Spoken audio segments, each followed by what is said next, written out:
Auschwitz-Birkenau by me, Nicole Johnston. The camp was built by the Germans in 1940 in Auschwitz, which was a Polish city.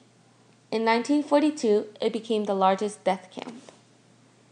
The reason why they built the camp was because there were so many Poles getting arrested that there wasn't enough space in the local prisons. The camp was mainly for Poles. Poles were the first prisoners there. The amount of prisoners grew from the arrival of new transports. The first part of the camp was called the main camp. It was also called Auschwitz I. There were around 15,000 to 20,000 prisoners. The second part of the camp was the Birkenau camp, which had about 90,000 prisoners and was also called Auschwitz II. This was the largest part of the camp. Most of the prisoners were killed here. More than 40 subcamps had the prisoners as slave laborers, were found mainly at different German industrial plants and farms. The largest of the subcamps was the Buna, which had 10,000 prisoners. It opened in 1942.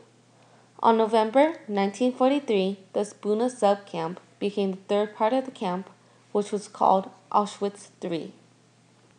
There were about 232,000 children and young people up to the age of 18 out of about 1.3 million people in the Auschwitz-Birkenau camp.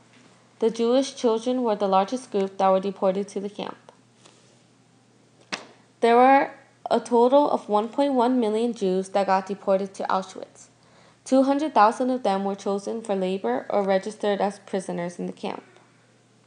Most of the Jews who got to Auschwitz, about 1.1 million people, died in gas chambers right when they got to the camp. As part of the final solution of the Jewish population, Auschwitz was the biggest Nazi center to kill most of the Jewish population.